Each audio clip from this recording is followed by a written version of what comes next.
Hello, and welcome to our virtual annual discipline meeting for the 2022-2023 school year. For those of you who may not know me, I'm Dane Lamont, the School Partnership Specialist for Penn Highlands Dual Enrollment Program. As we continue to adapt to a post-pandemic environment and adjust to new educational hurdles, we are pleased that we can provide you with an opportunity to complete our NACEP required activities in a platform where you can still make a connection to your liaison. Throughout the semester, ACE Liaisons scheduled live Zoom sessions to discuss specific topics related to the disciplines in which you teach. While we understand that it is not always possible for you to attend these live sessions, these sessions were recorded so you can get the benefit of the event with the discussion from those who attended. Please enjoy the recording of your annual discipline-specific activity. We hope next school year we will be able to welcome you back to our campus for an in-person event. Thank you for your continued hard work in making this program available to students.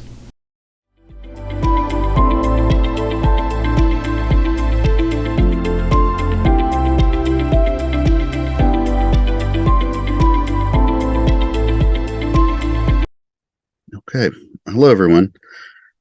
This is Greg Paonessa, and I'm going to do a presentation / discussion on cybersecurity awareness. My goal for this discussion was to have everyone go through and maybe go back and forth a little bit if we have any experiences that have come up, any personal experiences on cybersecurity issues. I know that not everybody is perfect with how well they deal with cybersecurity issues, and we're constantly being bombarded with different types of awareness and things that we need to do. This set of slides that we're going to talk through are going to review some of those, but not from the perspective of, I don't want to beat a dead horse. I want to actually go through it and get some conversation on these topics. But if you have any feedback at the time that you see these slides, feel free to reach out to me. Easy to get a hold of at gpanessa@pennhighlands.edu. And with that being said, we'll move forward here shortly. The next slide, let's see. Perfect storm. So what does that mean to you? From my perspective, everyone, no matter how good you are with cybersecurity, may come across the time where you make a mistake. Someone may have some security issue come up. Whatever it is that you've done, whatever thing that came across, I was going to go through this presentation and let you know that I'm also at fault. It's happened to me, and the collection across the bottom here, I'll talk to, because the end result was I ended up immediately having a email sent that I needed to take a cybersecurity refresher training on phishing. So it started off a very busy day in my calendar. I had an early morning class at Penn Highlands, an 8 o'clock class. Before that class was over, the network went down, so there was an outage. I finished that class and had to travel out to a different campus. Found out that the network outage was affecting both campuses. So whenever I got there, my time was a little more, what would you say? Overcome with activities. I had to deal with not only getting network back up, but contacting people using my phone other ways, because I had meetings going on throughout the day. I had advising sessions, things along those lines. And it was basically one activity after another that led into a noon meeting with a group of faculty. And as that weekly or monthly meeting was going on, I was distracted. I was paying attention to the meeting, but realized that I got an email. And that email just happened to be related to the network outage, or so I thought. It was an urgent email. It said something along the lines, due to the recent network outages, next week we're going to be taking the network down during these times to do some updates. Check this out to make sure that you don't have any issues, or that you'll be aware of it. And I immediately looked at the email, and I saw it came from someone in IT. We've had some new people in IT, so I didn't immediately recognize the name, but I clicked on it, and it took me to a link that said there was an error. And I kept clicking, and my immediate response was, I got to tell this person that their link doesn't work. Well, I should have backed up and stopped, because at that moment I had already gone too far. Shortly in my inbox, I got a message saying that I accidentally or purposefully clicked on a phishing link that was sent from our IT department to test our ability to prevent these things. If you know me from any discussions, my background, I've been involved with cybersecurity for years. I'm very aware of the different techniques and things that go on. But I think the perfect storm happens, and it happens to just about anybody. So if there's anybody that had any feedback, anybody that had any similar examples where they got caught in luckily this was an internal training phishing event, but it's fairly easy to see how quick that family members, people that are overwhelmed at work, can get caught up in a cybersecurity attack with very little effort. So if there's anybody that's online that has something they want to say, go ahead and chime in. Otherwise, I will move on into the next section of the slides. How would you have known that email was malicious? That was my question. Like, maybe I'm getting ahead of myself, and you'll get into that, but it seemed to me like you checked the email. It came from your IT department. I don't know what else I would have done to make sure that it wasn't a phishing email. Well, I'm glad you asked, because that's the problem. I checked the email, and as I said, we have some new people in the IT department, and I didn't exactly recognize the name, but the name sounded familiar to me, and I thought that has to be our network person. And whenever I went back and looked at it, it was very obvious that wasn't a network person. They used the name of the president and some random first name that should have been a clue to me that this isn't somebody from IT. There may have been something else. Normally, and we will touch on this in the slides coming up, if you read some of the background detail, there's usually some clues. Things like look really closely at the links. Where did it come from? The tool that our IT department uses gives some very obvious things in the header of the email, that it comes from a email service that you should recognize right away. If you don't catch anything else, that should have been a clue. But I was so focused on solving this problem for somebody and seeing who it was going to affect and how it was going to deal with my classes next week, or that I totally assumed that the information was good enough and moved on. Make sense? Yeah, thank you. Okay. So, recognizing and reporting phishing emails. This information that is on the screen is potentially overwhelming. I'll give you some time to look it over. My goal here isn't to read all of this to you. And this is what you might get from your IT department or from somebody in cyber trying to tell you, hey, phishing emails, stop, think before you click. Don't open that attachment unless you know what's going on. And there is some training out there. There's lots of different ways to get a hold of it. But the statistics point to this is one of the easiest ways for someone to gain access to your system.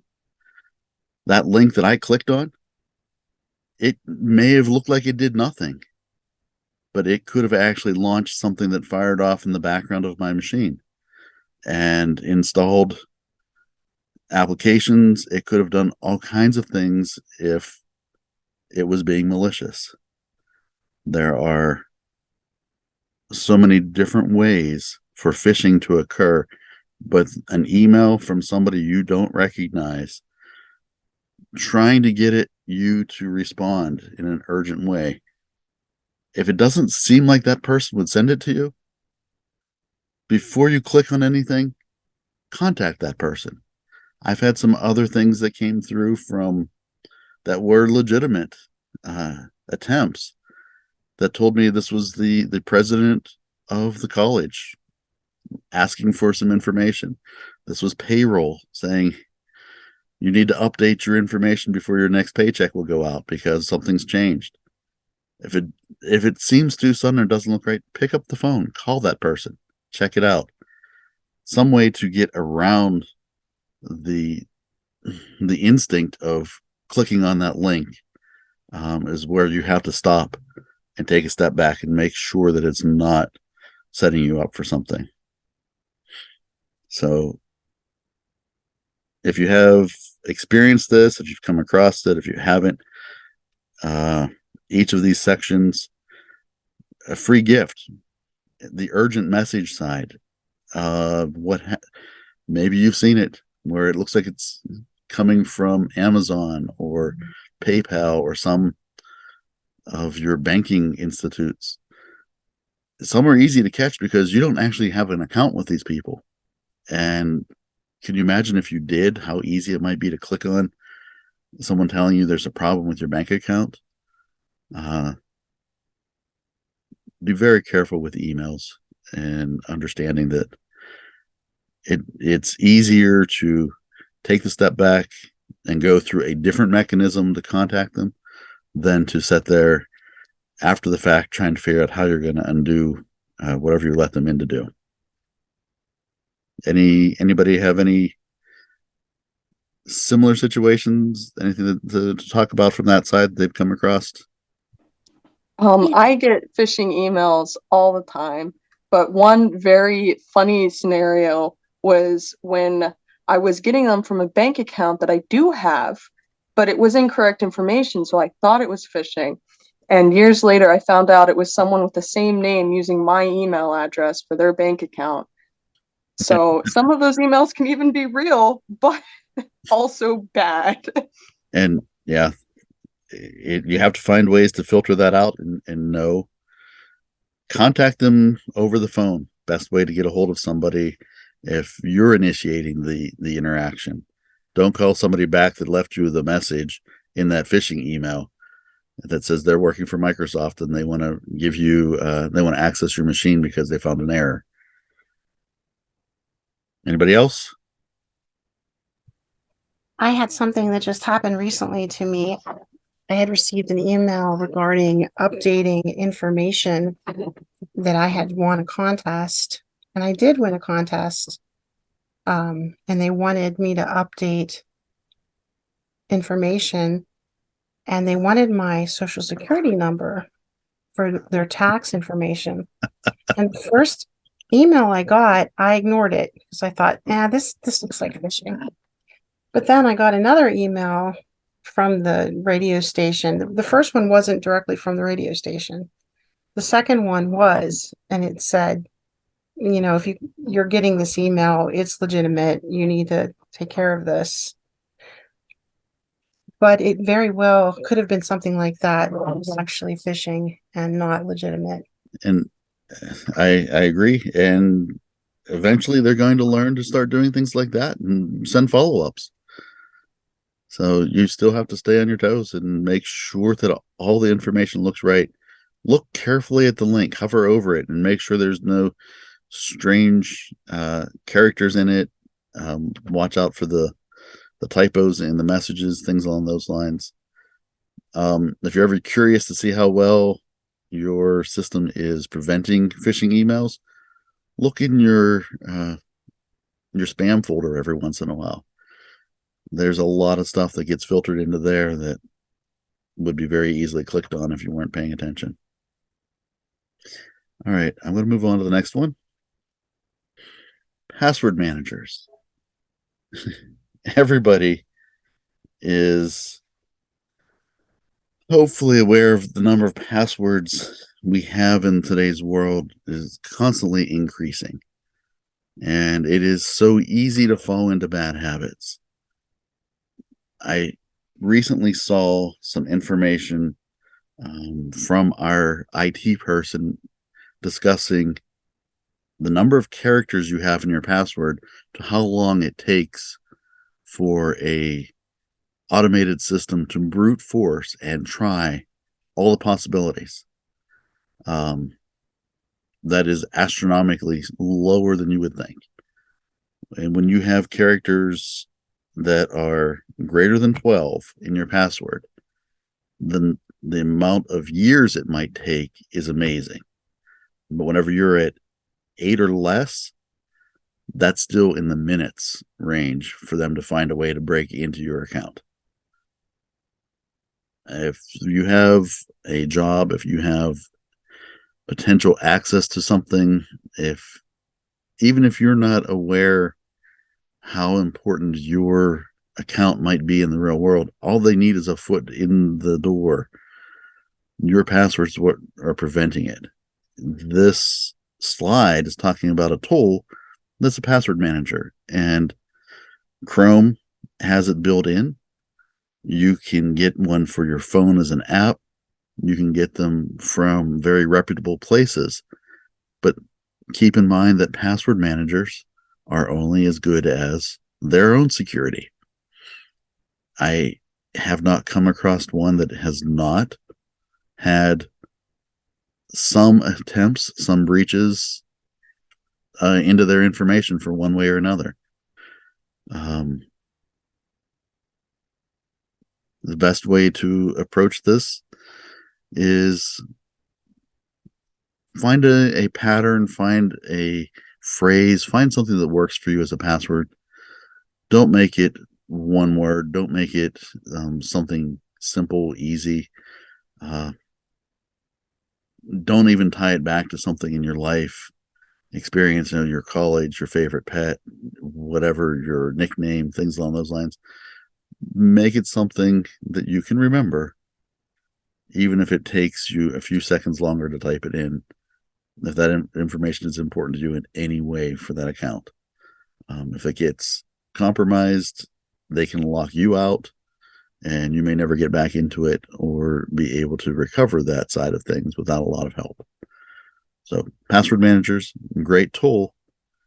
They still have their issues. And the last bullet on that slide on the left, 65% of us don't trust them. So far, I have not had an issue with the password manager I use, but I also find that I have many bad habits on sites where I don't necessarily care about what my password is. Recommendation, don't ever write them down on paper or around your machine, especially if you're in a public environment, because it takes no amount of time for somebody to lift up your keyboard and look underneath it to see what your password was, or find it written on the chalkboard, whiteboard, whatever you have. If you're going to write it down, write it in a password manager that's at least encrypted and trying to protect it. Any questions from this side? Anybody have experiences with password managers that fall into any of the topics here? Yeah, I use LastPass, and the place where I work, a person working in IT was surprised that I did, because I don't think a lot of people that work there know about that or care about that sort of thing. But it is very helpful for making strong passwords, I think.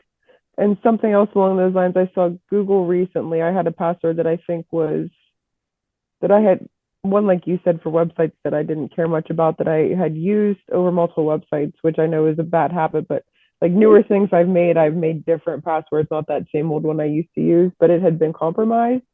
So I think that's nice that at least there are things out there, like if you use Google to manage passwords, that will alert you if your password is on like a list somewhere or compromised or something like that, or if a website has had their passwords saved that were compromised. So that's just another thing that's out there, I guess. Right. And I agree. There's so many tools that are trying to help us out now. There's services that are going through checking.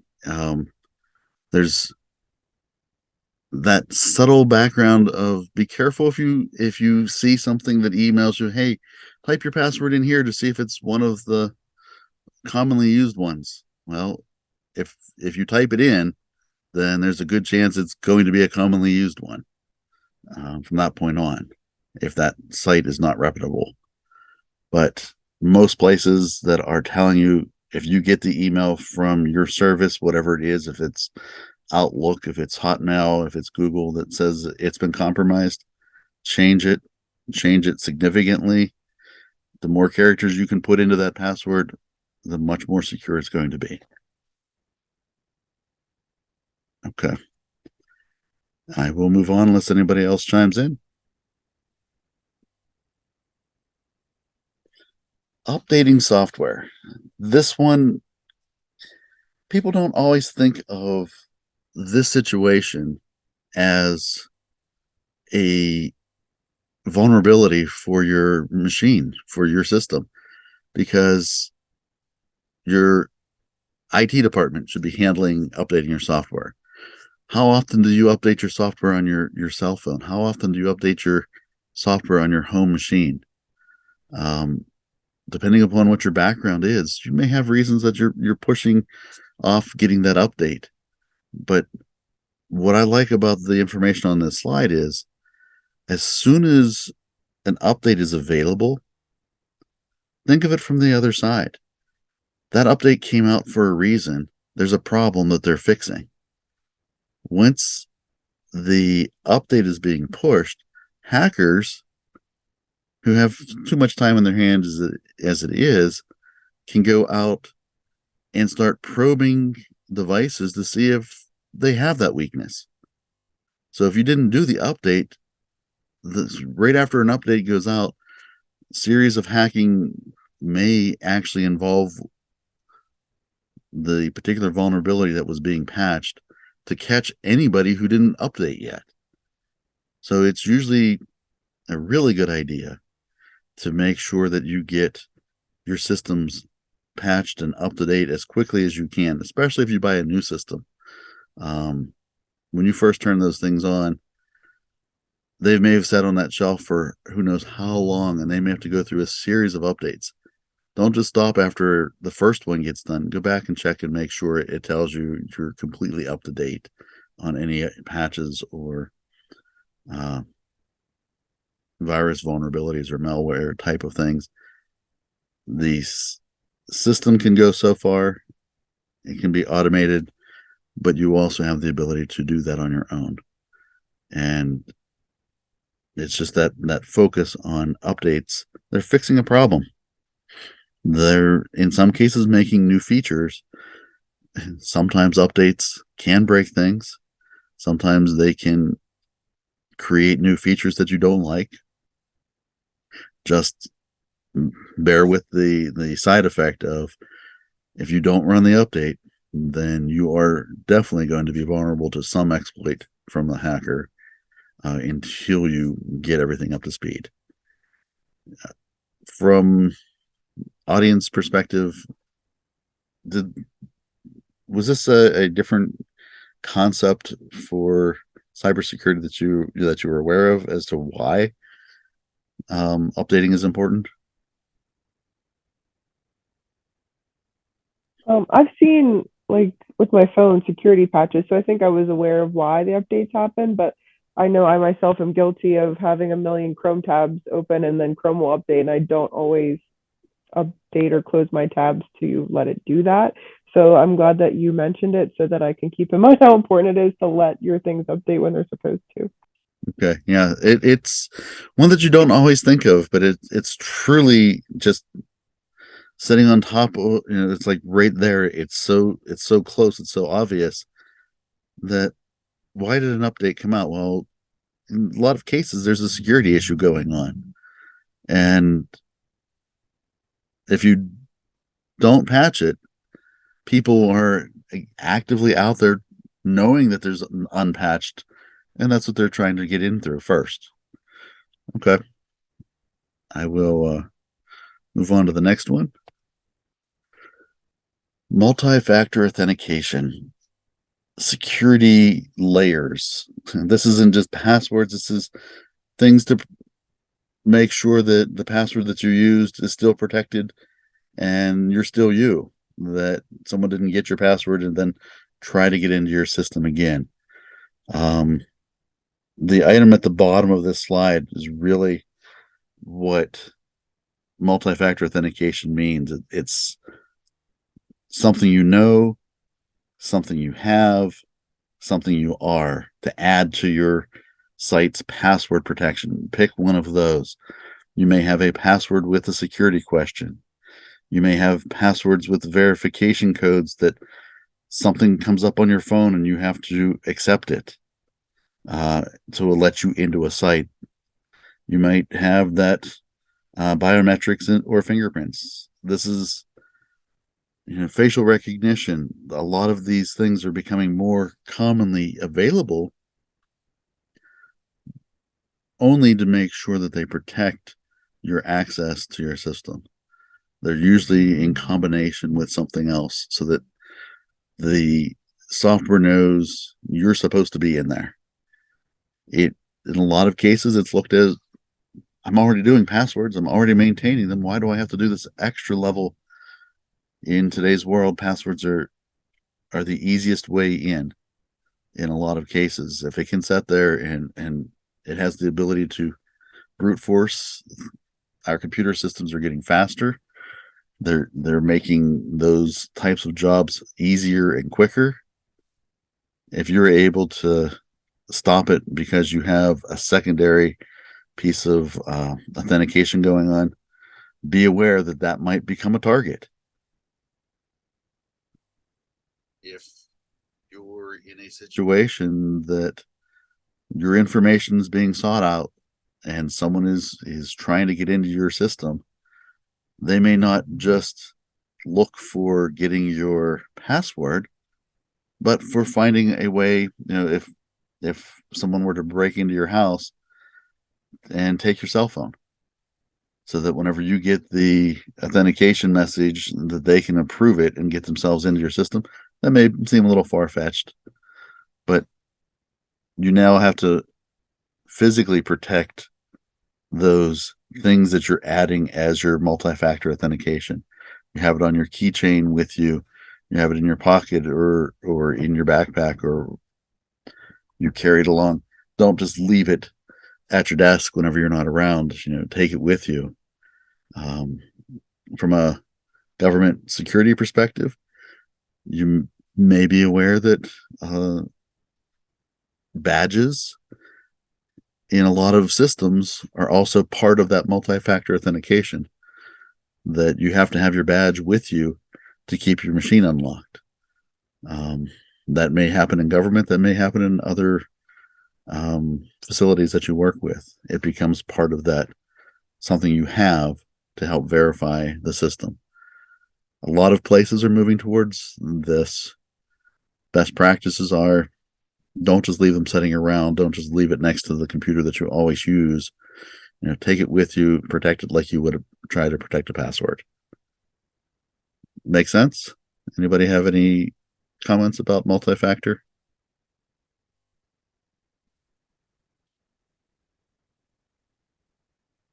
Hey, again, if anybody wants to email or talk more about any of these things, just get a hold of me. I'd be more than willing to talk to you about it. Those were the common everyday topics that may come up from your IT department. But I wanted to also touch base on some things that are happening in the world, things in industry. Being a member of the IEEE Computer Society, I get some publications, some different things that I'm aware of different topics that are going on throughout the year. And I just put together a couple of these at a high level for you to see. They cover the gambit. I mean, they're talking about cybersecurity awareness training. Is it just checking the box, or is there better practices for it? They're doing studies. They're trying to make sure that getting people aware of cybersecurity is making sense. Cybersecurity certification, your IT department being certified, is that enough? It turns out that a lot of places find that certification is a costly, complex process, and your cybersecurity environment can be unraveled by an end user who clicks on the wrong email link. No matter how much effort you spent to train people, it comes down to awareness and paying attention to what's going on. Other things, the one down there in the orangish red, whack a meltdown micro architectural security games. At very low level computer processing architecture commands, there's cybersecurity issues going on. And we have quite a variety of industries that are all approaching these things from different perspectives. That last one, hidden potentials with video game consoles. The thought here is that they are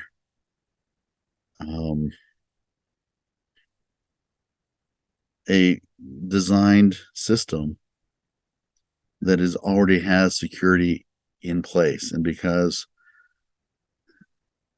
they've already been set up, they tend to be more resilient against hardware and software attacks, just because of the way they've been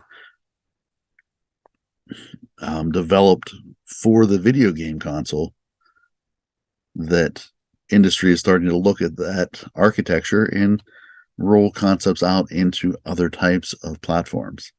So I don't want to spend too much time on this slide other than saying there's a lot going on. Take some time to explore. It's not just about how you, the end user, are dealing with threats. There's a lot of different things through software development, through database development, through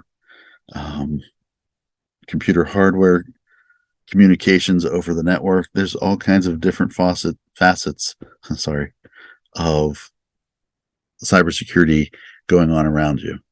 And maybe there's some other areas that might interest you. Anybody online have anything to add or comment? I think it's fascinating about the video game consoles being more resilient. I just thought that was pretty interesting. I never really thought about it that way before. Yeah, it was the whole article is interesting. If you're interested sometime, I can show it to you. Okay. Anybody else? Anything on that? I do want to go back to the one that you had before the last slide. I was thinking about it after you had gone past it about changing to the multi-factor authentication. The place where I work just recently implemented that, and so I just wanted to make a comment. If anyone who watches this later has a place that starts using two-factor authentication to log into things, that a lot of people at first were very I don't know, weary, I guess, or nervous about having to do that to log in to certain things, but it really didn't turn out as bad as I think people were thinking it was going to be. So I just wanted to make that comment in case anyone watching this later ever has to, go to two-factor authentication, that it's not as bad as it seems. Yeah, just the multi-factor authentication word sounds like, wow, why do I have to do all this extra stuff? And it's as easy as they could make it. Worst case, I've seen, while you're sitting there putting in another number and you only have a minute to get all the digits entered in the correct order or something along those lines, to something pops up on your phone and you have to hit approve and let it scan your thumb or your fingerprint. There's variations. It can be made somewhat easily, but it adds so much more protection to your systems. So yeah, not a problem. So this slide, I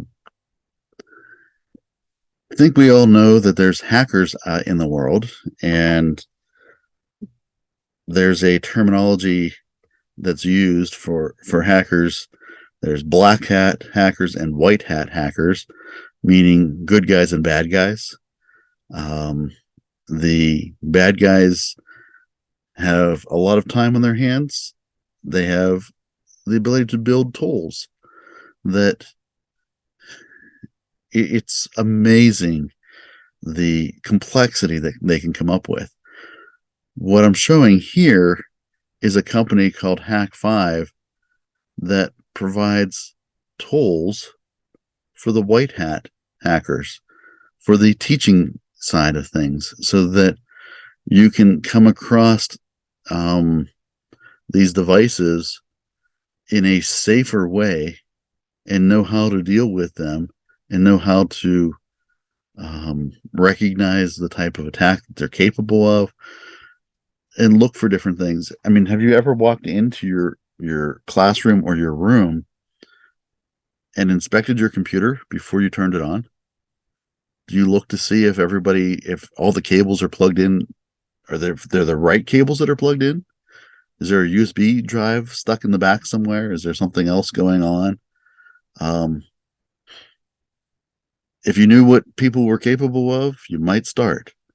This system or this set of products that this company puts together is across the board a lot of interesting tools that very quickly can demonstrate how a hacker can get into your system.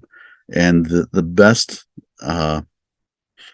piece of information I've seen is a hacker, all they have to do is take a device, put it on your system somewhere, and put the note, IT do not touch. And you will leave it set there. You won't touch it. You know better. If you see anything along those lines, if it looks suspicious, contact IT and say, why did you put this on? And they'll say, what do you mean? If you see something in the parking lot that looks like a thumb drive, don't pick it up and put it in your system, no matter how shiny it is. If you find it in the hallway, if you find it anywhere as you're out and about, it's very easy to have a lookalike device that, you'll put it in and it's not going to show you anything, but just connecting that to your USB drive port, it can be running applications. It can be running things that you can fit a very small, complex piece of circuitry in the same size as your thumb drives that can do a lot of damage and get behind your firewalls very quickly. So this company has products, they have videos, they show you how to demonstrate the products with different types of malicious intent. They do have some interesting names, Rubber Ducky, Bash Bunny, Shark Jack, Key Croc, but if you take any time to go to their site, hack5.org, you will see that each of these devices has the ability to demonstrate a very sophisticated attack intended to be from the white hat community, so that you can learn from it, that you can train others on it, and you can observe these tools, and you don't have to come across them in the wild. The last item on this under accessories, some of the tools are now being built into cables, so that if you have an actual USB cable connecting two things, you can have picked one up that has technology embedded in the cable itself hijack the communication and do all kinds of things.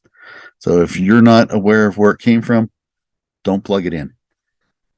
Find out, do some tests, put it on, an IT person to test it on some system that they know is secure or able to be attacked before you assume that it's good to go. There's a side of paranoia here, but there is so much that can go on with Wi-Fi, with encryption, with passwords, that these tools can set in between the user and the computer and what you're trying to do so quickly that the amount of access you can give up can be very damaging.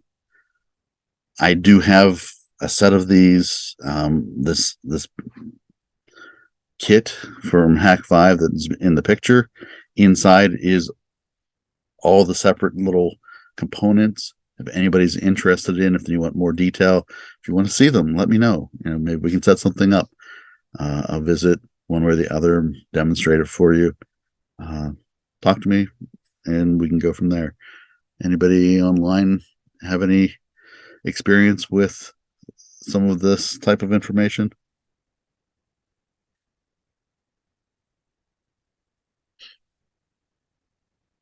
Okay. So I think we're almost near the end here. In general, I wanted to point out that cybersecurity is a program that we teach at Penn Highlands. We go through making sure that across the board you get a background with operating systems, programming, database technology, hardware concepts, but all the way down to the ethical and legal security of hacking. And the program itself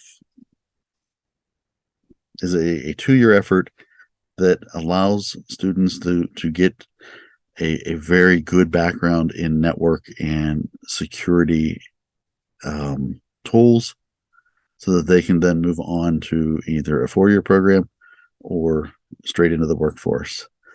The other side note is Penn Highlands is also recently involved in PC4A, which is a grant opportunity that we're working with IUP and several other community colleges.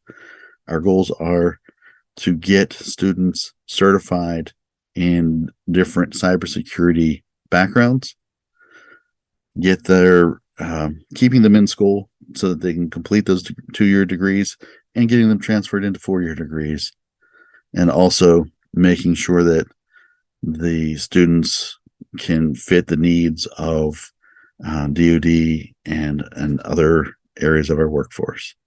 If you have any questions on that side, you can contact me directly. You can go to the website that's mentioned. I'd be more than happy to hear from you on either of those topics. But in general, cybersecurity, this set of slides was intended to be put out during October, the Cybersecurity Awareness Month.